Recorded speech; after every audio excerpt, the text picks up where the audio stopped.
करती हूँ। आज हम व्याख्यान का 297th लेक्चर में हम आज मिल रहे हैं। जैसे कि हम सबको विदित है कि हम कोई भी एक ऐसा प्रसंग साथ में लेके चलते हैं जो हमारे मन मस्तिष्क में एक किक का काम करता है, जो ऊर्जा का काम करता है। ऐसा ही मैं यहाँ आपको एक विषय बताना चाहती हूँ कि आप सबने जो मंगलयान पे बनी हुई पिक्चर देखी है जिसमें अक्षय कुमार का रोल है, वो जब कहते हैं कि क्या च्यवनप्राश मुंह पे लगाते हो, इतनी एनर्जी कहाँ से आती है।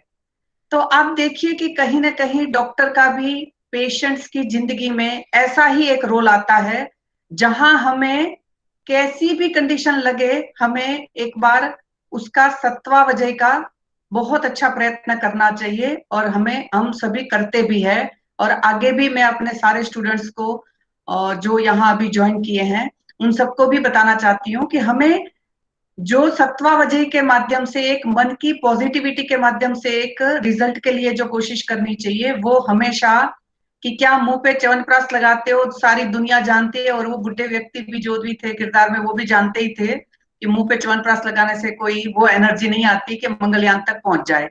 मगर फिर भी उनके कंधे चौड़े हो जाते हैं, छाती फूली हुई रहती है, और he is able to do any function, कुछ भी करने के लिए वो तैयार हो जाते हैं। ऐसा ही मैंने भी अपनी जिंदगी में बहुत सारा देखा है। तो इसी उत्साह, ऊर्जा और नई चेतना के साथ आज हम अपना व्याख्यान की शुरुआत करते हैं।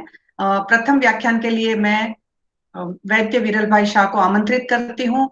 आप अहमदाबाद के जाने माने वैद्य हैं और हमें बहुत सारी व्याख्यान माला में आपका सहकार मिला।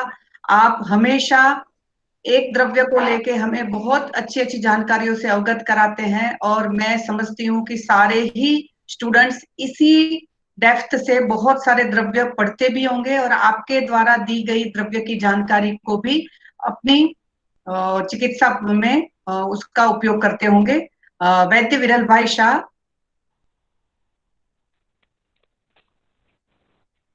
नमस्कार। नमस्कार जी।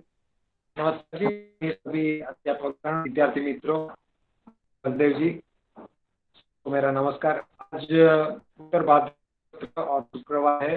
आज कृष्ण पक्ष की 10वीं तिथि, कल एकादशी है। एकादशी के दिन चावल लेना चाहिए और हो सके तो अनाज नहीं खान लेना चाहिए। और जैसे हमारी परंपरा के अनुसार ग्राम का आटा की चीजें अपनी शक्ति के अनुसार खाना चाहिए। कल बृहस्पतिवार था और कल अच्छा दिन था। पूर्व भाद्र नक्षत्र और बृहस्पति दोनों एक दिन आना बहुत अच्छा माना जाता है। और कल शाम से ही उत्तर भाद्र नक्षत्र था। कल भी कल शनिवार और देवी नक्षत्र है।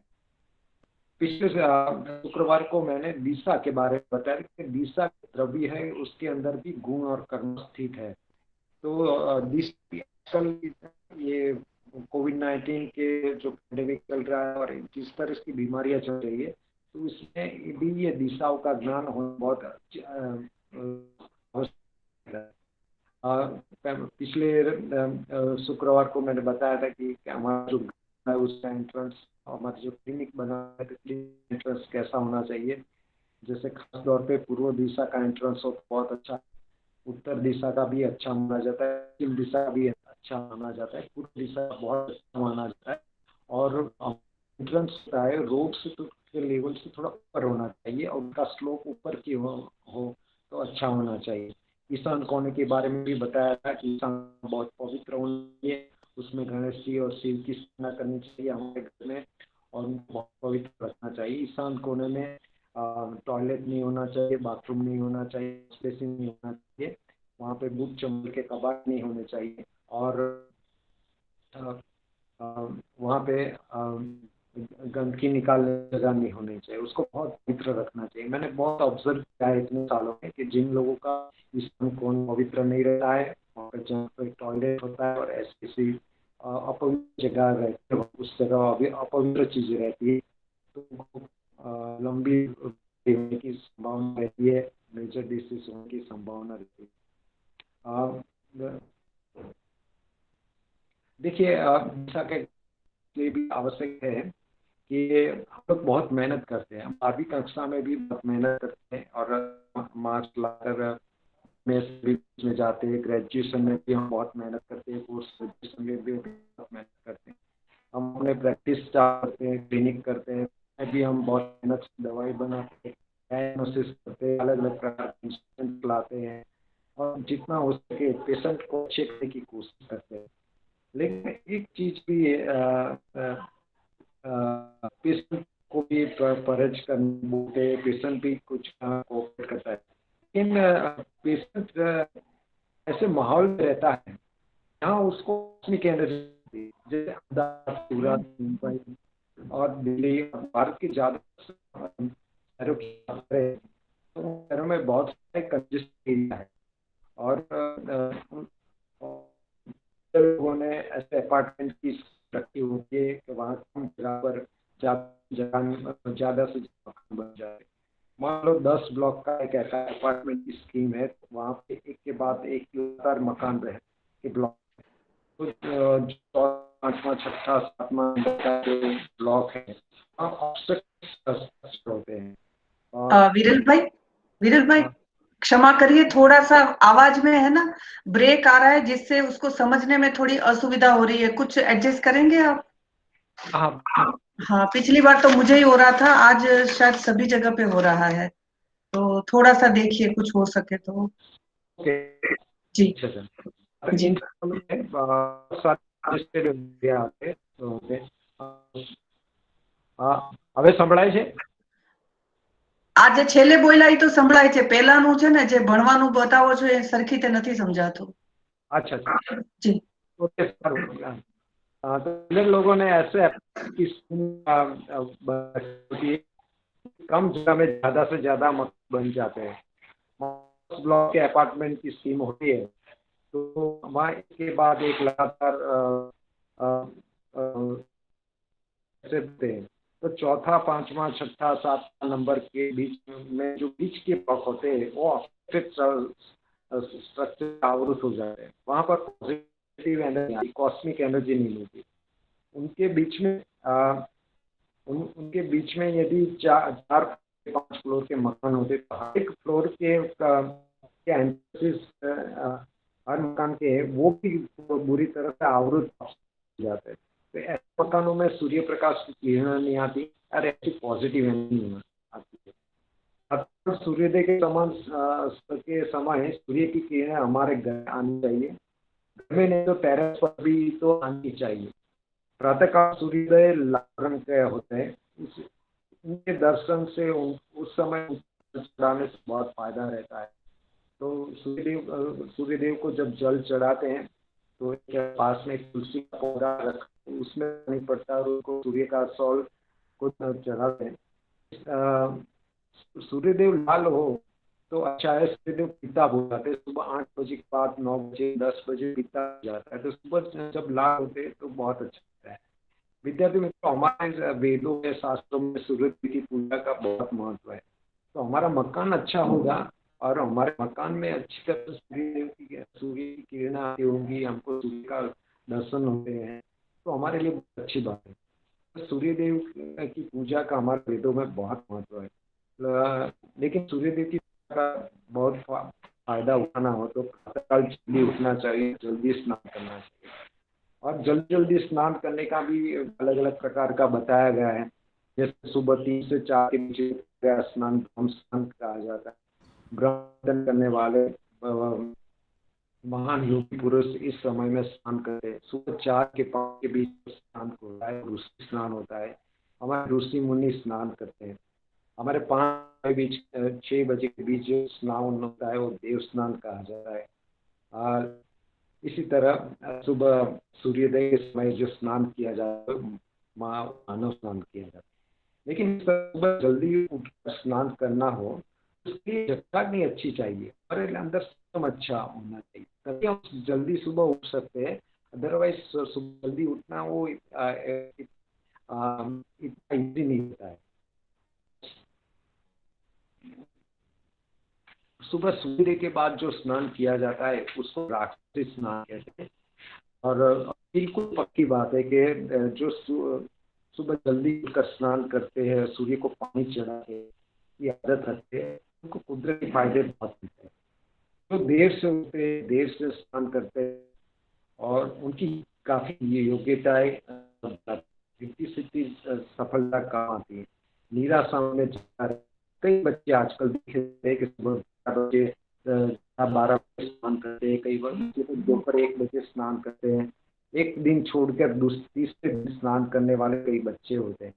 तो हमारा घर इस तरह से है कि जहाँ पे अच्छा सूर्य प्रकाश आता है, हम सुबह उठ के सूर्य देव के दर्शन कर सकते हैं। हमारे टेरेस पर हम का दर्शन हो रहे हैं, प्रातः उठकर हम सूर्य को पानी चढ़ा सकते हैं, बहुत अच्छी बात है। और सूर्य के बाद स्नान के भी बोल लेते हैं, सूर्याय नमो मृताय नमः वेनम द्रविणम द्विवेनम सावित्रे हिरण्यगर्भाय नमः, ओम आदित्याय नमः चाय नमः अर्काय भास्कराय नमः सुरेशाय नमः।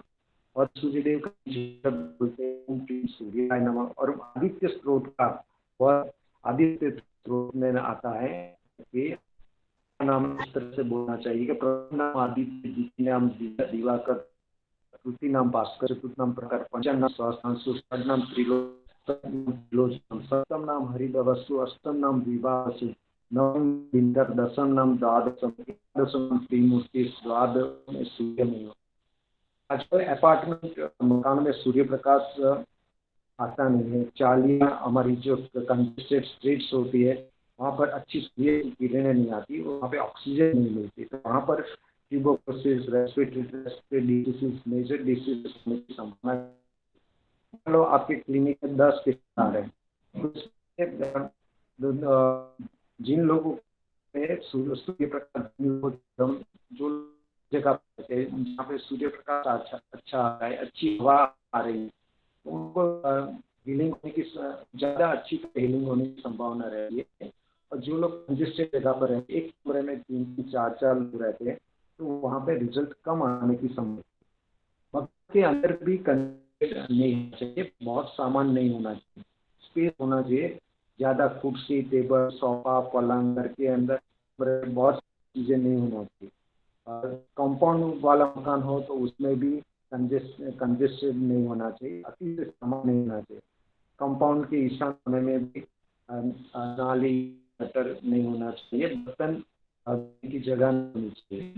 इसलिए नया मकान चाहे शहर 10-20 किलोमीटर दूर जाना पड़े कोई बात नहीं है, लेकिन उस घर में प्रातःकाल सूर्योदय से सूर्य की हमारे घर में आनी चाहिए, टेरेस पर सूर्य की आने चाहिए, पूरे घर में पूरे दिन सूर्य प्रकाश आ गए तो अच्छी बात है।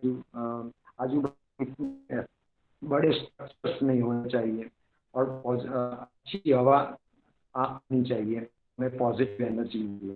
तो सूर्य का भी बहुत संक्रांति का हमारा त्यौहार है, हमारा इस तरह से होना चाहिए जहाँ हमें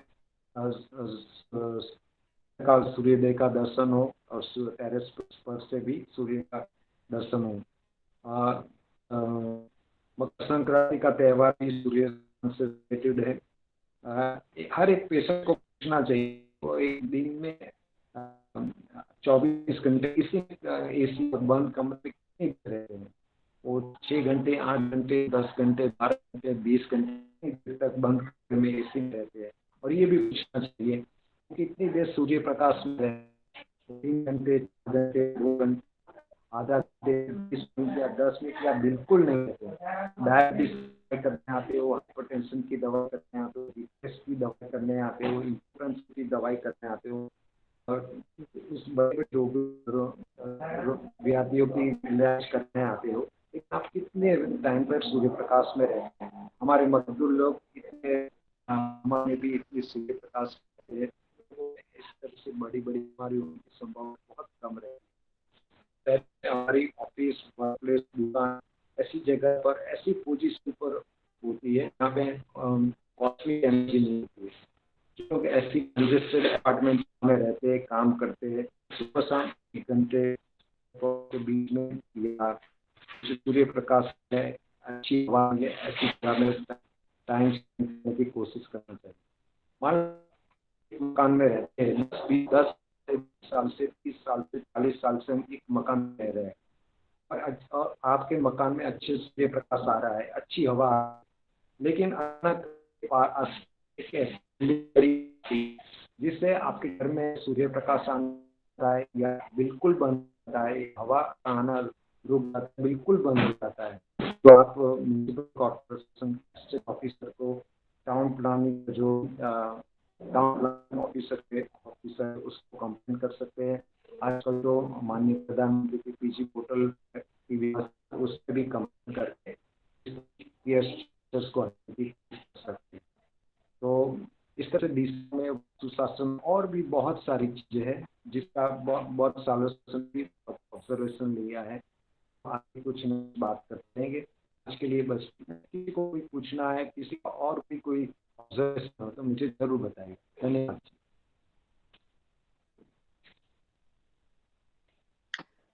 बहुत बहुत धन्यवाद वैद्य विरल भाई शाह। बस थोड़ा आवाज की कमी के कारण, ऐसे वो नेट की प्रॉब्लम के कारण हम कुछ भावार्थ तो समझ पाए हैं, और हम अगले लेक्चर में पूरी कोशिश करेंगे कि एक बार पहले डेमो कर लेंगे, तो जिससे सभी प्रतिभागियों को भी ये विषय बहुत अच्छी तरह से समझ में आए। और सूर्य प्रकाश के ऊपर हम सभी जानते ही हैं, मगर एक बार कई बार ध्यान नहीं दे पाते हैं, क्योंकि द्वितीय विश्व युद्ध में भी बहुत सारे युद्ध कैदियों के ऊपर भी ये एक्सपेरिमेंट हुए थे, और उनको कई वर्षों तक सूर्य प्रकाश नहीं दिखाए जाने के कारण उनकी जो दिमागी हालत थी वो काफी अस्थिर हो गई थी। ऐसा कभी मेरे किसी टीचर ने उसमें बताया था। तो इस तरीके से हम यहाँ इस विषय का बहुत अच्छी तरह से महत्व को समझ सकते हैं, और सभी स्कॉलर्स भी इस बात का ध्यान रखेंगे अपनी चिकित्सा में।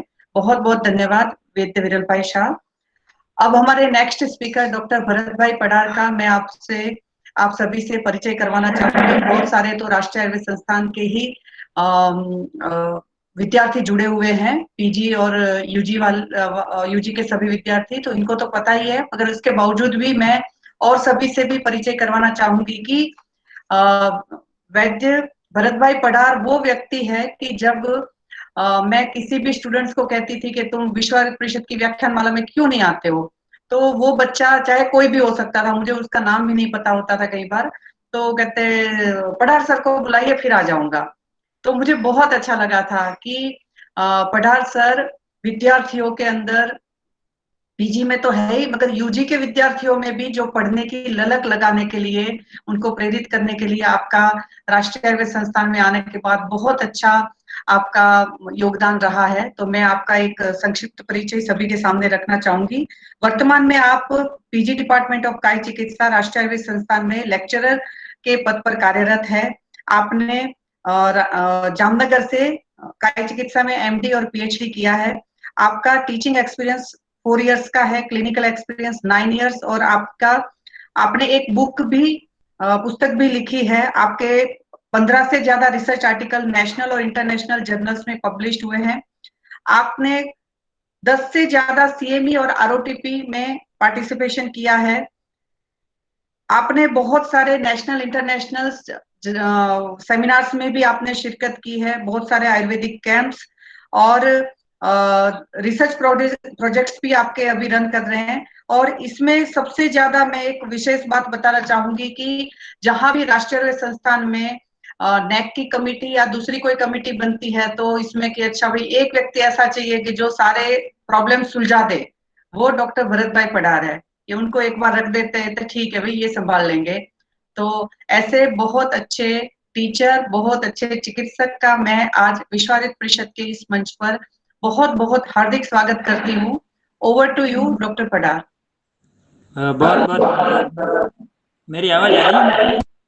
जी डॉक्टर साहब, हाँ जी हाँ जी। एक मिनट।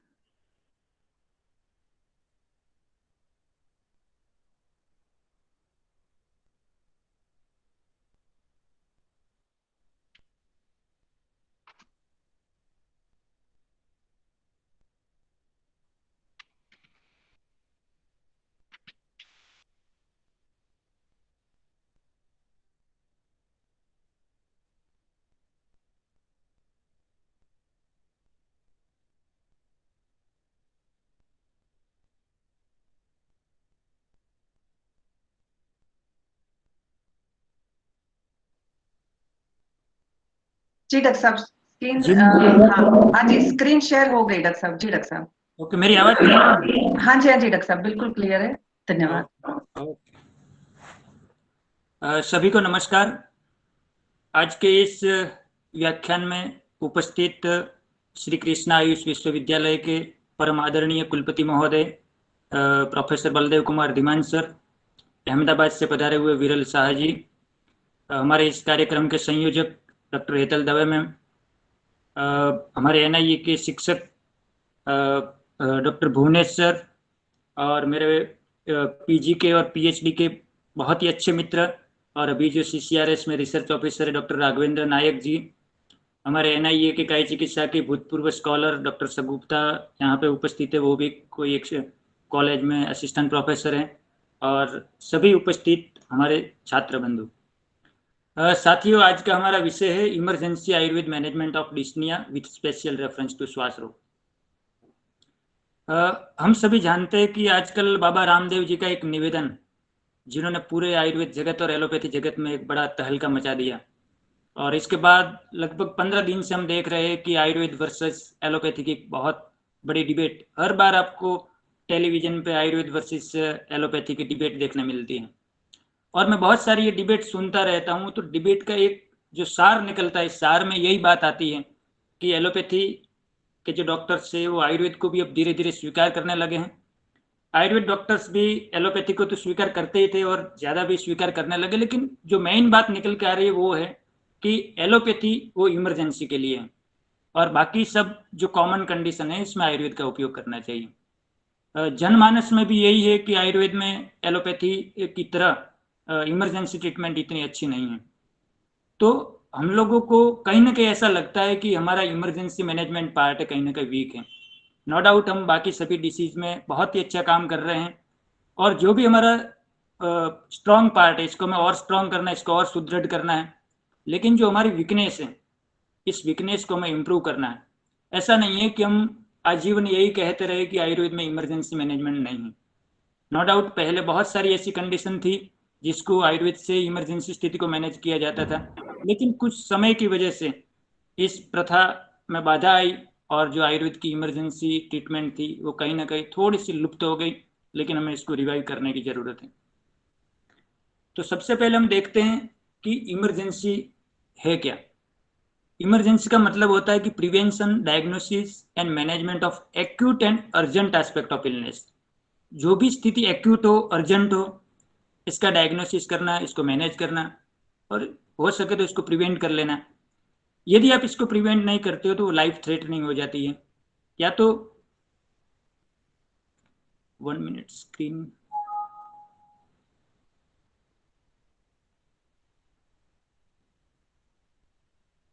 1 मिनट में हम कुछ टेक्निकल इश्यू में इसको जी डॉक्टर साहब, कोई बात नहीं। शायद ओके। यदि हम इस इलनेस को सही टाइम पे ठीक नहीं करते तो व्यक्ति की डेथ भी हो सकती है या परमानेंट डिसेबिलिटी हो सकती है। तो ऐसी स्थिति जो एक्यूट और अर्जेंट हो, इसको हम इमरजेंसी ट्रीटमेंट कहते हैं। अब इस प्रकार की इमरजेंसी का आयुर्वेद में कहाँ वर्णन है? हमारे शास्त्र में जब हम देखते तो श्वास रोग की चिकित्सा में आचार्य ने बताया है कि कामम प्राण हरा रोगा बहवो नतु ते यथा यथा श्वासस्य हिकास्य प्राणान आशु निकृंतत। ये ऐसे रोग है जो प्राणों को आंसू बहुत ही जल्दी से नष्ट कर देते हैं। It shows the emergency condition कि आयुर्वेद में भी बहुत ऐसे डिसीज बताए हैं जिसकी आप टाइमली चिकित्सा न करो, टाइमली मैनेज न करो तो वो प्राणों को हर लेते हैं, यानी कि व्यक्ति की मृत्यु हो जाती है। और इसमें तीव्र वेदना शब्द भी आया है, वो तीव्र वेदना को देने वाली, तो जो भी तीव्र वेदना वाली स्थिति है या जो प्राणों को हरने वाली स्थिति है वो सब इमरजेंसी स्थितियां हैं। यहाँ पे उन्होंने हिक्का और श्वास के बारे में बात किया, लेकिन बहुत सारी ऐसी स्थितियां हैं जहाँ पे आचार्यों ने इमरजेंसी के बारे में बात की है।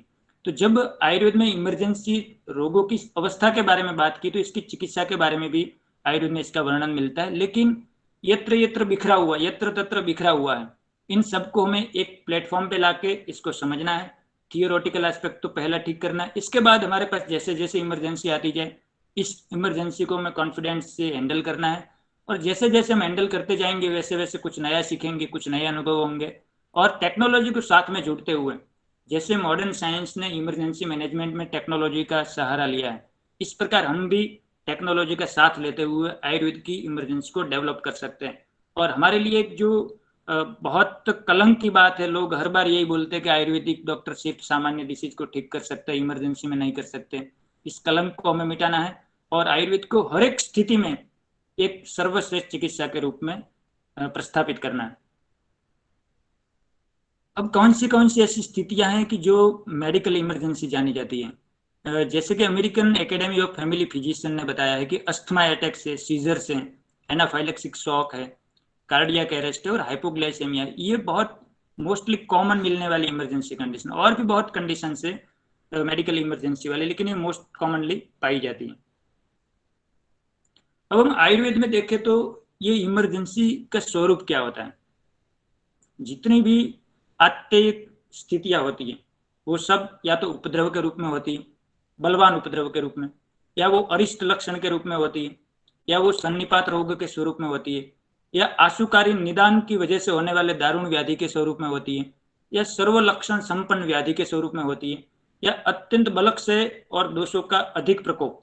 इस प्रकार की स्थिति जब कोई रोगी के शरीर में उत्पन्न होती है तो वो आत्ययिक स्थिति को उत्पन्न करती है और हमें इस स्थिति को पहचानना है, क्योंकि diagnosis of emergency is the first step toward the success in treatment. जब तक हम इसका डायग्नोसिस नहीं कर पाते हैं आत्ययिक स्थिति का, तब तक हम इसकी अच्छी तरह से ट्रीटमेंट नहीं कर पाएंगे। तो इन अवस्था में से यदि हमें कोई चीज मिलती है, आवाज क्लियर नहीं है मैम? डॉक्टर साहब मेरे पास तो क्लियर है, मगर कुछ व्हाट्सएप पे मैसेज था इसलिए मैंने सोचा पूछ लूं। ओके, अभी क्लियर है मैम? हाँ, अभी मेरी साइड क्लियर है और दूसरों ने भी बता दिया, सभी जगह क्लियर है डॉक्टर साहब। जी जी जी, धन्यवाद। तो जो ये सब स्थितियां हैं वो आत्ययिक स्थिति आयुर्वेद के अकॉर्डिंगली है। अब ये आत्ययिक स्थिति उत्पन्न क्यों होती है? आयुर्वेद में इसका बहुत ही अलग अलग जगह पे रेफरेंस मिलते हैं। इसमें जो मेन कारण है आत्ययिक परिस्थिति उत्पन्न होने का, वो है अशुद्ध चिकित्सा या इम्प्रॉपर ट्रीटमेंट। यदि कोई व्याधि की सही ढंग से चिकित्सा न की जाए तब वो आत्ययिक स्थिति उत्पन्न कर सकते हैं। जैसे हम आजकल देखते हैं, कोविड के टाइम में भी देखा है कि कई बार रोगी को बुखार आता है और बुखार के बाद न्यूमोनिया हो जाता है, न्यूमोनिया के बाद SpO2 सडन लो हो जाता है और फिर पेशेंट में इमरजेंसी आते ही ICU में दाखिल करना पड़ता है। अब यहाँ पे अशुद्ध चिकित्सा को देखें तो जब भी आम ज्वर की स्थिति होती है, आम ज्वर में यदि व्यक्ति अपथ्य का सेवन करता है, जो नव ज्वर में वर्ज्य चीजें बताई हैं, यदि इसका सेवन किया जाए, या नव ज्वर की स्थिति में कुछ चीजें ऐसी है जो चिकित्सा है या कषायम च वर्जित, ये सब मना किया हो, फिर भी हम इसको दें या रोग को हम वहां पे सप्रेस कर दें, तो इस स्थिति में हो सकता है कि वो व्याधि या नव ज्वर है वो या तो सन्निपात ज्वर बन जाए या विषम ज्वर की स्थिति में या असाध्य ज्वर की स्थिति में चला जाता है, जिसे हम बोल सकते हैं कि इस ज्वर बिगड़ के न्यूमोनिया हो गया और न्यूमोनिया से फिर पेशेंट में SpO2 लो होना, ऐसी स्थिति हो सकती है। इसी प्रकार और भी बहुत सारे रेफरेंस है, जैसे अर्श की बात करते हैं, रक्तार्श में जब रक्त अशुद्ध रक्त निकल रहा हो, यदि आप इसको रोक देते हो फिर वो भी इमरजेंसी ट्रीटमेंट उत्पन्न कर सकता है। कई रोगी में ऐसा होता है कि अतिसार है और आम दोष निकल रहे हैं, इसको यदि किसी ने गलती से अतिसार को रोक दिया तो अल्सर में कन्वर्ट हो जाता है, दंडाल्सक हो जाता है और इमरजेंसी क्रिएट कर सकता है। इसी प्रकार पंचकर्म हम करवाते हैं, वमन विरेचन करवाते हैं, सम्यक रूप से यदि इसका शोधन नहीं होता है तो भी वो इमरजेंसी स्थिति उत्पन्न कर सकता है। तो सिर्फ पंचकर्म नहीं बल्कि हमारी सर्जरी है या शोधन की पद्धति है या कुछ मेडिसिन है जो शास्त्रोक्त शुद्ध चिकित्सा की परिभाषा बताइए अकॉर्डिंगली यदि नहीं की जाती है तो वो अशुद्ध चिकित्सा इमरजेंसी की स्थिति को उत्पन्न कर सकती है। दूसरी स्थिति है कि कई ऐसे निदान होते हैं या निदानों का समूह है जिसकी वजह से तीनों दोषों का एक साथ प्रकोपित होते हैं, सन्निपात की स्थिति उत्पन्न करते हैं। तो मोस्ट ऑफ द टाइम्स जिस व्यक्ति का बल कम है, ऐसे कम बल वाले लोगों में सन्निपात की स्थिति भी इमरजेंसी उत्पन्न करती है। बहुदोष की स्थिति है वो भी कई बार इमरजेंसी उत्पन्न करती है। कभी कभी अल्प आतुर बल, आतुर का बल बहुत कम होना तो भी वो इमरजेंसी अवस्था को लैंड कर सकते हैं। अभिघात, सभी प्रकार की जो हम ट्रॉमा या एक्सीडेंट्स सब बोलते हैं वो अभिघात हैं, वो भी इमरजेंसी क्रिएट कर सकते हैं। फिर विष, जितने भी टॉक्सिन्स है या जांगम विष, स्थावर विष, सभी प्रकार के विष है वो भी इमरजेंसी उत्पन्न कर सकते हैं। व्यक्ति का अल्प सत्व होना, अल्प सत्व की स्थिति में भी कभी कभी ऐसा होता है कि व्यक्ति में दोष या रोग है इतना बलवान नहीं है, लेकिन उनका सत्व वो अल्प होने की वजह से भी इमरजेंसी क्रिएट कर सकते हैं। और काल, समय का भी बड़ा प्रभाव है, काल का भी इमरजेंसी को उत्पन्न करने में एक बड़ा रोल रहता है। ये सभी निदान अल्टीमेटली इमरजेंसी उत्पन्न करने में प्राणायतनों की सहायता लेते हैं। जब तक प्राणायतनों का इन्वॉल्वमेंट नहीं होता तब तक मोस्टली इमरजेंसी स्थिति उत्पन्न नहीं होती है। और प्राणायतनों में मुख्य रूप से जो 10 प्राणायतन बताए, इसमें मूर्धा है, कंठ है, हृदय, नाभि, बस्ती, गुदा, शोणित, मांस, शुक्र एंड ओजस। इनमें से 1, 2 या इनका समूह का यदि इन्वॉल्वमेंट होता है और वो अपनी क्रियाओं से कम क्रियाओं को सही रूप से नहीं कर पा रहे हैं, इस स्थिति में ये प्राणायतन प्राणों का सही ढंग से उत्पन्न नहीं कर सकते, प्राणों का सही ढंग से अनुवर्तन नहीं कर सकते हैं। और जब प्राणों का शरीर में अनुवर्तन सम्यक रूप से नहीं होता है तब शरीर में इमरजेंसी स्थिति उत्पन्न होती है। इस इमरजेंसी अवस्था में कौन से औषध कल्पना का यूज करना चाहिए? वैसे इमरजेंसी अवस्था में हमारे पास बहुत कम समय होता है और कम समय में हमें इसका निदान करना है और चिकित्सा करनी है। इसीलिए हमें ऐसी औषधियाँ देनी चाहिए जो शीघ्र कारित्व वाली हो। तो मोस्ट ऑफली जो रस औषधियाँ हैं वो अल्प मात्रा में देने से और शीघ्रकारी वाली, आशुकारिता से काम करने वाली औषधियाँ। इसमें हम देखें तो पोटली कल्पना है, वो बहुत स्पीडी काम करती है। कुपिपक्व रसायन है, कुपिपक्व रसायन में भी मेनली जो कंठस्थ जो कलेक्ट की जाती है वो कल्पनाएं हैं, इसका उपयोग करना चाहिए। तलस्थ का भी हम उपयोग कर सकते हैं, लेकिन कंठस्थ वो फास्ट एक्टिंग होती है। फिर अधिक पुटवान भस्म है, जैसे शस्त्रपुटी भस्म है, इस प्रकार की यदि भस्म हमारे पास अवेलेबल है तो इसका हमें उपयोग करना चाहिए, क्योंकि वो अत्यंत सूक्ष्म होती है और अल्प मात्रा में उपयोग करने से भी बहुत ही स्पीड से काम करती है।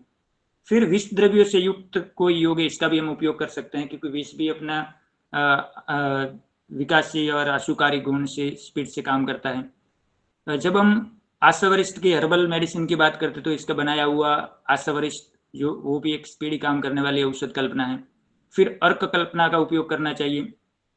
कई अवस्थाएं ऐसी है कि हम प्रवर मात्रा में स्नेह कल्पना का उपयोग भी इमरजेंसी में कर सकते हैं। फिर दुपन है और सूचिका भरण है। ये कुछ ऐसी कल्पनाएं हैं जो स्पेसिफिकली इमरजेंसी को मैनेजमेंट करने के लिए हमें उपयोगी होती है। आत्तिक चिकित्सा में हमें कौन से उपक्रम का प्रयोग करना चाहिए?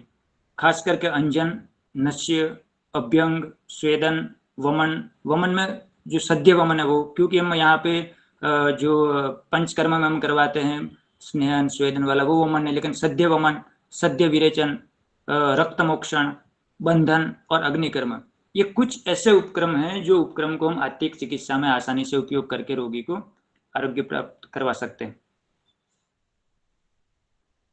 अब हम देखेंगे कि इमरजेंसी यूनिट में डिस्निया का प्रिविलेंस क्या है। मोस्टली 25 to 50% पेशेंट्स जो हॉस्पिटल में इमरजेंसी वार्ड में आते हैं वो मोस्टली डिस्निया से यानी कि श्वास रोग से पीड़ित होते हैं।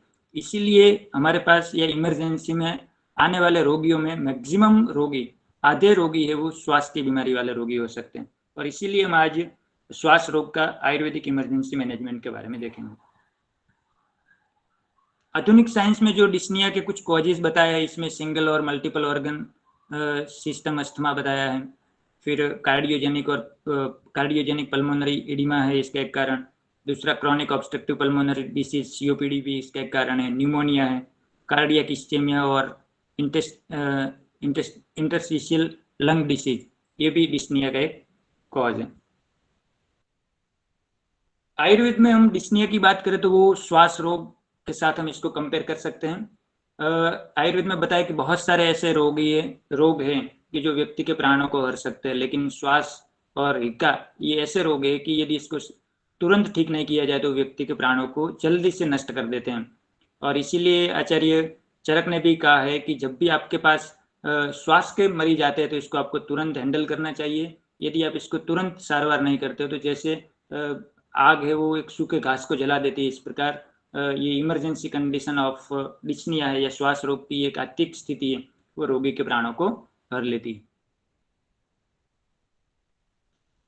हमें जब भी हमारे पास कोई इमरजेंसी स्थिति आती है तो सबसे पहले इसका डायग्नोसिस करना होता है क्योंकि हर अवस्था में एक ही दवाई काम नहीं करती है। हमारे पास टाइम कम होता है, नो डाउट। हम जो रूटीन में डिसीज को डायग्नोस करने की जो मेथड एम्प्लॉय करते हैं वो मेथड हम न कर पाए, लेकिन कुछ हमारे पास सर्टेन डायग्नोस्टिक क्राइटेरिया होना चाहिए जिससे हमें पता चले कि ये इमरजेंसी कंडीशन है किसकी वजह से है, और इस स्थिति में हमें अकॉर्डिंगली कौन सी चिकित्सा करनी है। तो डायग्नोसिस एक इम्पोर्टेंट पार्ट है इमरजेंसी स्थिति का। इसमें हमें जो मेन अंडरलाइन कॉज है इसको रूल आउट करना है। इसके लिए कुछ हिस्ट्री जो पेशेंट से मिल सकती है, इसके साथ जो अटेंडेंट है इससे कुछ हिस्ट्री लेनी चाहिए, पेशेंट की फिजिकल एग्जामिनेशन करनी चाहिए, हो सके तो हम थोड़े से इन्वेस्टिगेशन भी करवा सकते हैं, लेकिन अंडरलाइन कॉज को समझ के हमें इस इमरजेंसी को ट्रीट करने की कोशिश करनी चाहिए। जब आयुर्वेद की बात करें श्वास रोग की, तो श्वास रोग दो प्रकार के हैं, एक अनुबंधित श्वास रोग और अनुबंध श्वास रोग। ये दो प्रकार जानना इसीलिए जरूरी है कि जब भी हम श्वास रोग की अतिरिक्त चिकित्सा की बात करते हैं तो अवस्था के अनुसार जो प्रकार बताए, इस प्रकार के अनुसार इसकी चिकित्सा बदल जाती है। कई बार अनुबंध और अनुबंध दोनों का मिश्रण भी हमें मिलता है, तो इस स्थिति में भी चिकित्सा बदल जाती है। इसीलिए हम डिटेल में देखेंगे कि अनुबंधित श्वास रोग क्या है, अनुबंध श्वास रोग क्या है, और पेशेंट की जब हम हिस्ट्री लेते हैं तो इसमें कौन से चीजों के बारे में हमें पूछना चाहिए, वो भी हमें अनुबंध और अनुबंध श्वास रोग को जानने से पता चलेगा। अनुबंध श्वास रोग इनको बोलते हैं कि जो इंडिपेंडेंट है और वो व्याधि के खुद के अपने लक्षण होते हैं, उनके हेतु से वो हुआ हो, और यदि हेतु का परित्याग किया जाए और वो स्पेसिफिक रोग है, इसकी यदि चिकित्सा हम करें तो इससे इसकी शमन हो जाता है, तो वो एक अनुबंध श्वास रोग है। जब रोगी के जो निदान है इसका बल अधिक हो और पेशेंट का बल कम हो, तो इस स्थिति में अनुबंध श्वास रोग की इमरजेंसी स्थिति उत्पन्न होती है। अनुबंध श्वास है वो डिपेंडेंट है, कोई अदर बीमारी की वजह से श्वास होता है, इसमें कोई डेफिनेट सिम्टम्स नहीं मिलते हैं, और इसका जो ऑनसेट एंड सब्सिस्टेंस है वो पॉजिटिव डिसीज के अकॉर्डिंगली होता है। अनुबंध श्वास रोग यानी कि दूसरे व्याधियों की वजह से होने वाला जो श्वास रोग है, हम वैसे तो जानते हैं तमक श्वास है, महा ऊर्ध्व छिन्न क्षुद्र तमक भेदेशु पंचदा, ये 5 प्रकार के श्वास को तो हम जानते हैं। ये प्राइमरीली श्वास है या अनुबंध श्वास रोग है। लेकिन जो अनुबंध श्वास रोग है, जो सेकेंडरीली या कोई डिसीज की वजह से श्वास होता है, वो अनुबंध श्वास रोग है। आयुर्वेद में इसके हेतु बताए हैं। वो सबसे पहला हेतु आम प्रदोषज है, जिसको हम disease occurring due to free radical बोल सकते हैं। आनाह है, अपतर्पण, मर्माघात, अतिसार, ज्वर, छर्दी, प्रतिशय, शत, क्षय, रक्तपित्त, उदावर्त, विसूचिका, अल्सर, पांडु, ये सब स्थितियां ऐसी है वो सेकेंडरी डिस्निया या श्वास रोग कर सकती हैं। तो जब भी हम इमरजेंसी स्थिति को मैनेज करते हैं श्वास के रिलेटेड, इस स्थिति में इन सभी व्याधियों के बारे में रोगी की हिस्ट्री लेनी चाहिए और अकॉर्डिंगली हमें हमारी चिकित्सा प्लान करनी चाहिए। हमने पहले भी देखा कि मॉडर्न में जो डिस्निया के कॉजेज बताए हैं, हम दोनों साइड से देख रहे हैं, डिस्निया और आयुर्वेद के अकॉर्डिंगली श्वास रोग के हेतु देख रहे हैं। तो डिस्निया के जो कॉजेज, इसमें अस्थमा या कार्डियोजेनिक पल्मोनरी एडिमा है, सीओपीडी, न्यूमोनिया है, कार्डियक इस्चेमिया, वो सब हमने पहले देख लिया, ये इसके मुख्य हेतु है। और भी कुछ हेतु है जिसमें हार्ट फेलियर है, hypertension, angina, drug allergy and poison है। तो मोस्ट ऑफ जो मॉडर्न के कॉजेज हैं डिस्निया के, वो सेम आयुर्वेद में बताए गए हैं, और वन बाय वन हम सभी का एक दूसरे के साथ को रिलेशन करते हुए पर्टिकुलर स्थिति में क्या आयुर्वेदिक चिकित्सा करनी चाहिए वो भी देखेंगे। पहला हम ये देखेंगे कि मॉडर्न में जो डिस्निया की स्थिति बताई है, इस डिस्निया को हम डिफ्रेंशिएट कैसे करें कि व्यक्ति को जो डिस्निया हो रहा है, श्वास की बीमारी है, वो निमोनिया की वजह से या पल्मोनरी एम्बोलिज्म है या एलवीएफ की वजह से या अस्थमा की वजह से। तो 4 चीज़ें हमें देखनी होती है, इसके सिम्टम्स क्या है, इसके फिजिकल साइंस क्या है, ऑस्कल्टेशन साउंड्स कैसे मिल रहे हैं, और इसमें हिस्ट्री कुछ हम देखते हैं। तो इन फैक्टर्स को ध्यान में रखते हुए हम डिस्निया किस कंडीशन की वजह से हो रहा है इसको हम फाइंड आउट कर सकते हैं और अकॉर्डिंगली ट्रीटमेंट कर सकते हैं। जैसे कोई एक व्यक्ति में डिस्निया के साथ फीवर है, कफिंग है, फिर इसमें टैकीकार्डिया मिल रहा है, और आपको ऑस्कल्टेशन करने पे रोंकाई सुनाई दे रहे हैं, और हिस्ट्री ऑफ स्मोकिंग और आईएचडी है, तो आप कह सकते हो कि इसमें न्यूमोनिया की वजह से डिस्निया है। इसी प्रकार पल्मोनरी एम्बोलिज्म है, इसमें डिस्निया के साथ इसमें प्लूरेटिक चेस्ट पेन होता है, कफ है, लेग पेन है, लेग एडिमा है, टैकीकार्डिया की स्थिति है। कभी कभी ईसीजी में non specific STT wave changes मिलते हैं, फोकल रैल्स मिलते हैं, और प्रोलॉन्ग्ड इमोबिलाइजेशन या रिसेंट सर्जरी या थ्रोम्बोटिक डिसीज की हिस्ट्री यदि पेशेंट में है तो आप कह सकते हो कि इसमें डिस्निया है वो पल्मोनरी एम्बोलिज्म की वजह से। इसी प्रकार एलवीएफ की कंडीशन है, इसमें डिस्निया स्पेशली ऑन एक्सर्जन मिलता है। फिर ऑर्थोपनिया की स्थिति होती है, नॉक्टर्नल डिस्निया होता है। इसमें फिजिकल साइंस में पेरिफेरल इडिमा मिलता है, रेज जेवीपी मिलता है, टैकीकार्डिया है।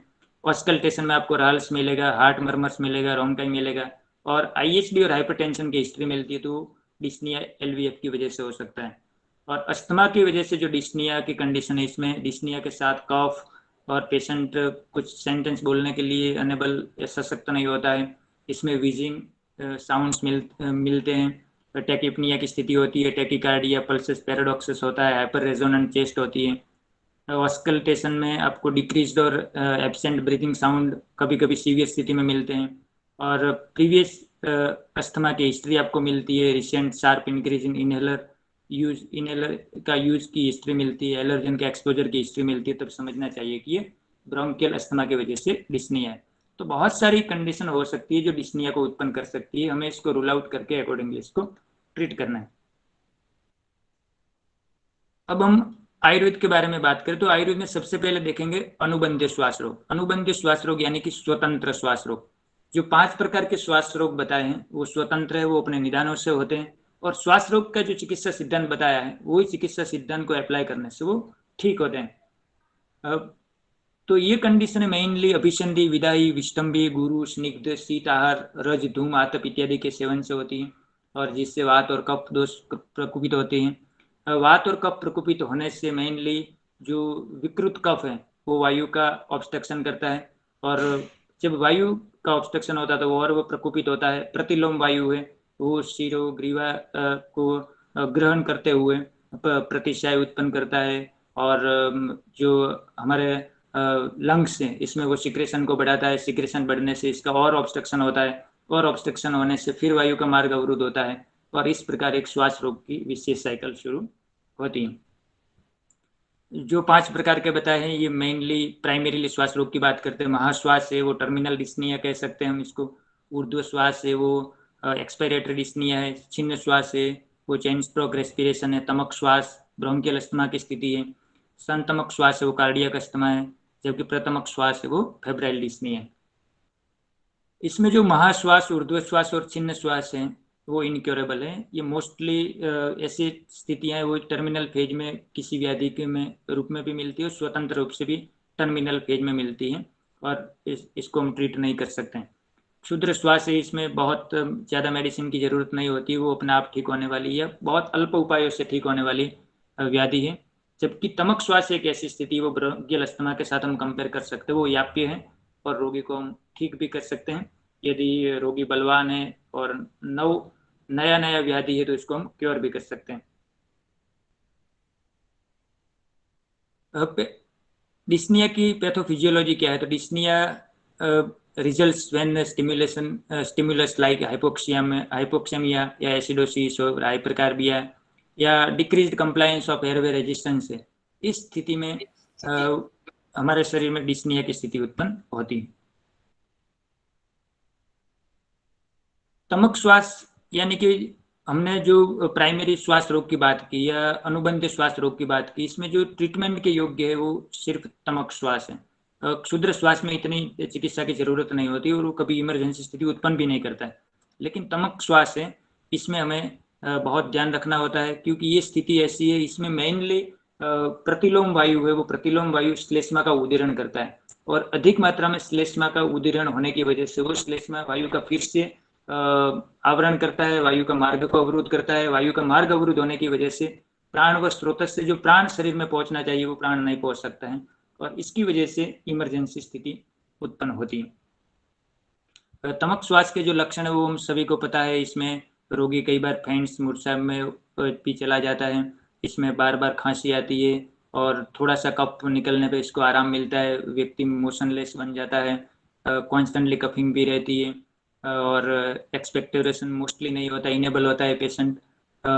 इस प्रकार की स्थिति है। इसकी आईज वाइडली ओपन हो जाती है, फोरहेड पे या ललाट में अधिक पसीना होना, मुख सूख जाना, ये सब कॉमन सिम्टम्स है, वो सब आपको पता ही है। और आसिनो-लब्धे शोकम ऑर्थोपनिया की स्थिति पेशेंट में मोस्टली पाई जाती है। अस्थमा के जो मॉडर्न के सिम्टम्स मोस्टली जो आयुर्वेद में बताया गया है वो मोस्टली कॉमन ही है। अब हम इसको ट्रीट कैसे करें? जब आप एक बार डायग्नोसिस करते हो कि ब्रोंकियल अस्थमा की वजह से डिस्निया हो रहा है या तमक श्वास की वजह से श्वास कष्टता की स्थिति है, तो इस स्थिति में सबसे पहला हमें बाष्प स्वेद देना चाहिए। बाष्प स्वेद में हम गर्म जल जिसमें से बाष्प निकलती है उसमें लहसुन का पेस्ट बना के कल्क बना के डाले, आधा चम्मच जितना लहसुन और आधा चम्मच अजवाइन, इसको हम पेस्ट करके इसमें डालें। फिर कर्पूर और यूकेलिप्टस ऑयल, नीलगिरी का तेल है, ये सब मिक्स करके बाष्प स्वेद के रूप में देने से बहुत सारे रोगी में हमने देखा है कि इसका बाष्प लेने से तुरंत या तो रोगी को स्नीजिंग छींके स्टार्ट हो जाती है और बहुत सारा श्लेष में स्त्राव होता है और इनको श्वास के अटैक्स में आराम मिलता है। फिर कुछ औषधियाँ जिसमें खास करके कनकाशव है, इस स्थिति में आपको कनकाशव 10 से 15 ml आधे आधे घंटे के टाइम पे देना है। श्वास रोग में इमरजेंसी की अवस्था में आपको मुहुर्मुहुर औषधि देनी है। ये बहुत ही पिन पॉइंट ध्यान रखने वाला एक कंसेप्ट है कि जब भी इमरजेंसी हो तब अल्प अल्प मात्रा में मुहुर्मुहुर औषधि दें। तो कनकाशव है वो 2-2 चम्मच या 3-3 चम्मच हम रोगी को मुहुर्मुहुर 1-1 घंटे देते जाएं। फिर श्वास कुठा रस है वो भी 1-1 घंटे या 2-2 घंटे, जब तक इसका अटैक ठीक ना हो तब तक देना है। बहुत ज़्यादा सीवियर स्थिति हो तो श्वास का चिंतामणि रस भी हम दे सकते हैं। ये सब उपाय करने के बावजूद भी यदि रोगी में कुछ आराम नहीं मिलता है तो साइड बाय साइड हम कुछ ऑयल लेके, तिल तेल लेके इसको गर्म करके इसमें जो सॉल्ट है थोड़ा सा डाल के इसका रोगी के चेस्ट पे अभ्यंग करें और अभ्यंग करने के बाद इसको थोड़ा सा स्वेदन करें। तो अभ्यंग और स्वेदन करने से जो ग्रथित श्लेष्मा है जिसकी वजह से वायु का आवरण हुआ है और श्वास की बीमारी हो रही है, वो अभ्यंग और स्वेदन से ग्रथित श्लेष्मा का विघटन होगा और श्लेष्मा थोड़ा सा पिघलेगा। इसकी वजह से जो मार्गावरण की स्थिति है वो कम होगी और वायु का जो सम्यक वहन का मार्ग है वो क्लियर होगा, तो श्वास के अटैक्स में भी फायदा मिलेगा। शुरुआत हमें बाष्प स्वेद से करनी है। कई बार ये होता है कि अपर रेस्पिरेटरी वाला पार्ट है वहाँ पे थोड़ा ज़्यादा ऑब्स्ट्रक्शन है, तो इस स्थिति में बाष्प स्वेदन से तुरंत ही आराम मिल जाता है। और मैं आपको एक केस बताऊंगा कि जो हमने इस प्रकार का ठीक किया था। जब मैं पीएचडी कर रहा था इसी दौरान इस प्रकार का एक सुबह में लगभग 4 बजे के आसपास एक आईपीडी से फ़ोन आया था कि एक ऐसा केस है जिसको सांस लेने में दिक्कत हो रही है। जब हम गए तो पेशेंट की स्थिति बहुत ख़राब थी और पेशेंट यही बोल रहा था कि इसको जो सामने वाले मेडिकल कॉलेज है वहीं रिफ़र कर दिया जाए। लेकिन हम लोग को ऐसा था कि चलो हमें एक मौका मिला है तो आयुर्वेद से कुछ हम इमरजेंसी ट्रीटमेंट का एक प्रयोग करें और देखें कि आयुर्वेद चिकित्सा कैसे काम करती है। तो इस अवस्था में हमने तुरंत इस प्रकार बाष्प स्वेद दिया, लहसुन, अजवाइन, कर्पूर और यूकेलिप्टस ऑयल का, और वो लेते ही विदिन 5 to 10 मिनट्स रोगी को 50% आराम हो गया था। इसके बाद रोगी ऐसा बोल रहा था कि इसको पेट में गैस जैसा लग रहा है। हमने तुरंत गर्म पानी इसमें थोड़ा सा नमक मिला के पीने के लिए दिया, तो इसको 2-4 डकार आई, उद्गार आए, तो उद्गार के बाद रोगी को और अच्छा महसूस हुआ और 15 to 20 मिनट्स में रोगी बिल्कुल ऐसा लग रहा था कि इसको किसी भी प्रकार का कोई श्वास का अटैक नहीं आया था। तो इस प्रकार आयुर्वेद की दवाइयाँ हैं वो भी इमरजेंसी में आपको हेल्पफुल हो सकती हैं। ये जो चिकित्सा सिद्धांत बताए हैं इसमें से श्वास कुठार रस या श्वास का चिंतामणि, ये दोनों में से श्वास कुठार रस है वो आप मॉडरेट इमरजेंसी की स्थिति में यूज कर सकते हो और श्वास का चिंतामणि वो सीवियर कंडीशन में यूज कर सकते हो। हमें मुहुर्मुहुर यूज करना है और यदि आपके पास अवेलेबल है तिल, तेल और नमक तो इसका अभ्यंग भी आप तुरंत स्टार्ट कर सकते हो। अब अनुबंध जो श्वास रोग है, सेकेंडरी श्वास रोग की स्थिति, ये भी कई बार हमें इमरजेंसी की स्थिति में मिलती है, लेकिन अनुबंध श्वास है वो इतना प्रबल नहीं होता है कि कभी वो अकेला ही इमरजेंसी की स्थिति उत्पन्न कर दे। तो कई ऐसे रोगी होते हैं कि जिसमें प्राइमरीली ब्रोंकियल अस्थमा तो होता है लेकिन दवाई लेने से वो कंट्रोल में रहता है। ऐसे रोगी की जिसमें अनुबंध श्वास रोग है और साथ में कुछ न कुछ अनुबंध श्वास रोग की स्थितियां उत्पन्न करने वाले बीमारियां भी जुड़ी हुई हैं, तो ऐसे व्यक्तियों में इमरजेंसी स्थिति उत्पन्न होने की संभावना बढ़ जाती है।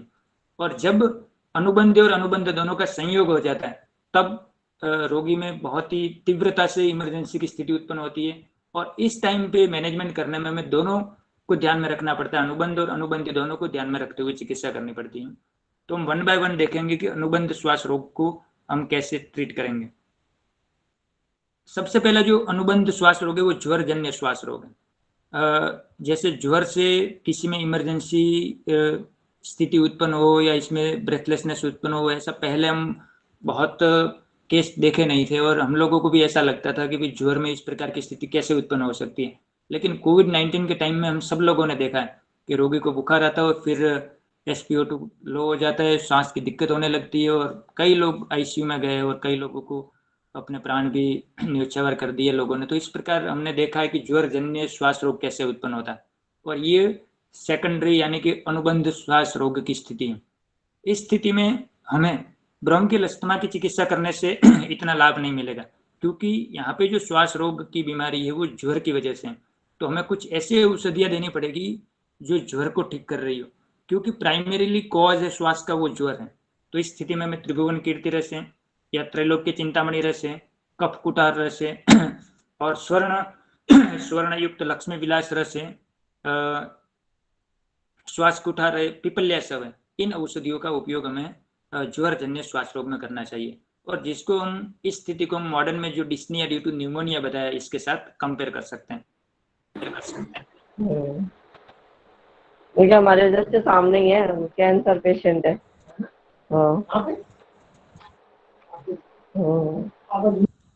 यस। दूसरी स्थिति छर्दी, अतिसार और विषुकाजन्य श्वास रोग।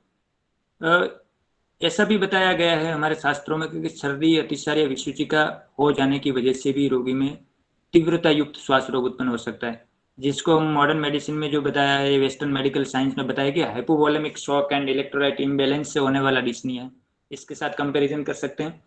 इसमें हमें नींबू स्वरस प्लस सैंधव और उष्णोदक देना है, तालिसादी चूर्ण विथ हनी देना है, शंख द्राव देना है और शंख वटिका भी हम उपयोग कर सकते हैं। प्रतिशय जन्य श्वास रोग, ये हम upper respiratory tract infection induced dyspnoea के साथ कंपेयर कर सकते हैं। इस स्थिति में मोस्टली जो विकृति होती है वो अपर रेस्पिरेटरी ट्रैक्ट में होती है और इस स्थिति में जो म्यूकोजा की वजह से ऑब्स्ट्रक्शन, म्यूकस की वजह से जो ऑब्स्ट्रक्शन हो रहा है, इसको ठीक करने के लिए हमें रोगी को इमरजेंसी स्थिति में तुरंत नस्य देना है और खास करके हम त्रिकटु चूर्ण है या श्वास कुठार रस का पाउडर करके इसका हम प्रथमन नस्य दे सकते हैं, लक्ष्मी विलास रस दे सकते हैं, पिपल्यासव है, फिर बाष्पस्वेद, इसमें जो पहले हमने बताया था अजवाइन, लहसुन, कर्पूर, यूकलिप्टस ऑयल है, इसका उपयोग कर सकते हैं और भारंगी आदि क्वाथ का हम उपयोग कर सकते हैं। क्षय जन्य श्वास, अधिक धातु क्षय होने की वजह से भी श्वास रोग होता है। यदि व्यक्ति में पहले से ब्रोंकियल अस्थमा है, फिर कुछ अन्य कारणों से इसमें क्षय और बढ़ गया है, तो दोनों स्थितियां इकट्ठी हो जाती है, अनुबंध और अनुबंध श्वास रोग की स्थिति। तो इस स्थिति में हमें राजमृगांक रस से या कफ केतु रस से या वासा अरिष्ट और पिपल्यासव का उपयोग करना है। सतज श्वास रोग, ये भी सेकेंडरी डिस्निया की स्थिति है। वो mostly traumatic injury to the lungs की वजह से बताया है, कई बार न्यूमोथोरेक्स की वजह से भी इंजरी होती है और इसकी वजह से श्वास रोग होता है, वो स्थिति है। इस स्थिति में यदि बहुत ज़्यादा इंजरी है या ट्रॉमा की स्थिति है तो सर्जरी की ज़रूरत पड़ सकती है। यदि सर्जिकल इंटरवेंशन की आवश्यकता नहीं लग रही है तो इस स्थिति में आप लाक्सा चूर्ण वासासोरस के साथ उपयोग कर सकते हो।